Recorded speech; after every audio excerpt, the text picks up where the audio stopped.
like a meditation. And it is a form of meditation, as all art's a form of meditation. So I use the flute a lot in the presentations I do, in the workshops I do, and in my personal work working with clients now.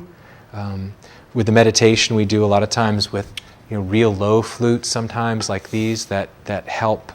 Let's say somebody's just had a very deep emotional experience or release, and we'll play sometimes this larger flute to help them feel more relaxed and grounded. So it brings an experience of relaxation, slows the heart rate, drops the blood pressure, makes people more receptive. So, and they're made of actual wood, which I think means a lot, that again it's a way of connecting to nature. So that's a little bit about the flutes. I could talk for days, obviously. Well, I use your CD a lot in my work, and my patients love it. Thank you. And they always ask me, where did you get that? So I appreciate that. It's very soothing and very healing. I would love to hear the different sounds if you have a moment to see how they sound different, because each of them has its own personality, doesn't it? Absolutely. Now, I don't know how this one will pick up, but this is just such a kind of a large flute that people get drawn to. But just to give you an idea of how low the sound can go, I often joke that this is the flute that puts the trees and rocks to sleep. So it's very low. So just a few notes, and we'll try to show you the range.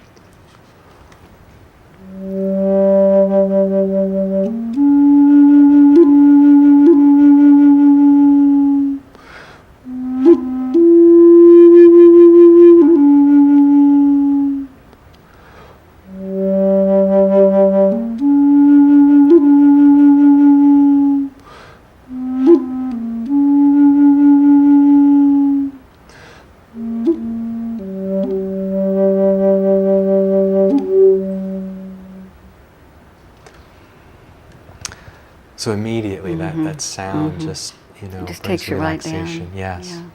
Yeah. So that's very low. So we can go from very low to very high.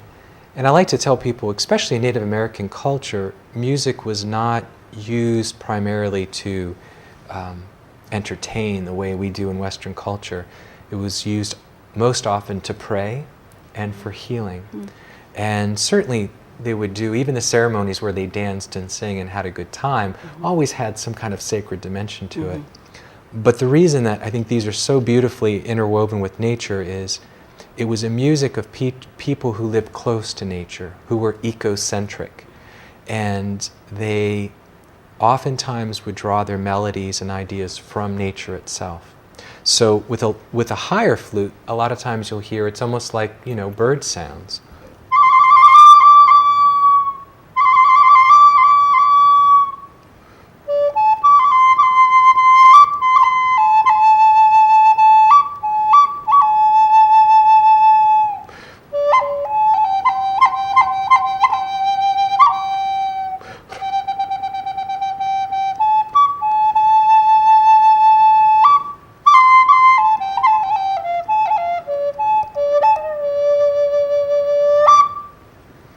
So again, that you hear the sense and connection to nature. I often tell people I learn my best stuff from the birds around my house.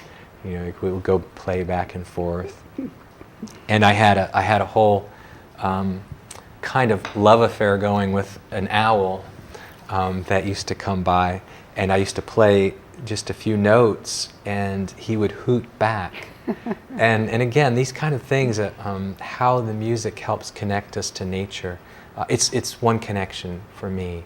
I know the beautiful artist you had do this. I mean, clearly art is a way of connecting us, not only to nature itself, but our inner nature, our inner wilderness, our nature. And as the Nature of Pensacola, the whole title brings you, I think is nice, is that the nature of Pensacola means both our nature, natural resources, but the essence. The old word for nature meant the essence. So I think creativity brings us to the essence of something. So just a couple hoot owls, and then Okay. we'll finish with this demonstration.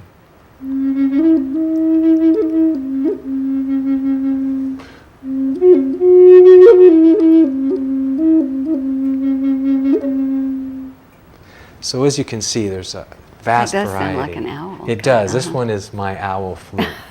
They each have little names. Well, we might have time just to hear the other, Okay. so they don't feel great. left out. By all means.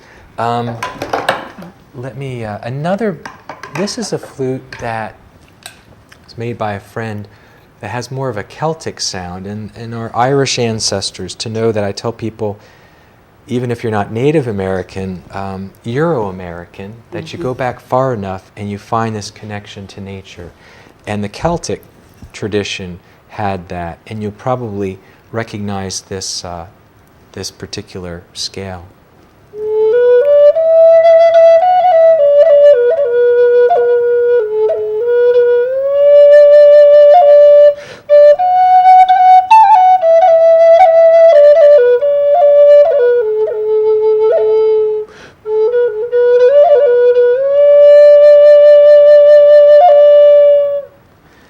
A different sound. Yes.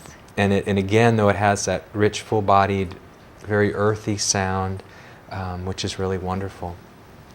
And then we can even go one other continent over to Asia. This is one of my favorite Native American flutes, but these are wonderful instruments because they're very easy to begin to get some sound and enjoyment from, but they also can go on infinitely as far as different kinds of coloration.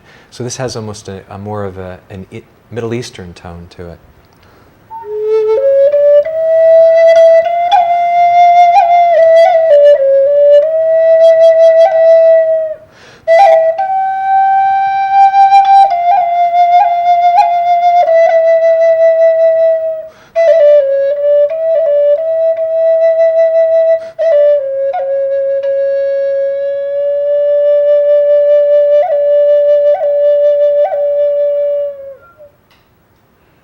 Interesting, because they're all really have their own unique. personality, Yeah. very interesting character and sound.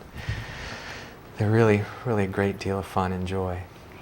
Well, we're almost out of time now. Is there anything else that you would like to add? I think I'm going to have to just ask you to come back and do some do some more at another time. But you know, I'd love to. I was going to say that I encourage everybody, your listening audience, and again, I think part of the platform and message this show is about is that when we look at nature, that we're looking at a part of ourselves, that we breathe out oxygen, breathe in CO2. Trees breathe in CO2 and breathe out the oxygen that we take in. They created the atmosphere. To the Native Americans, they're our older brothers and sisters.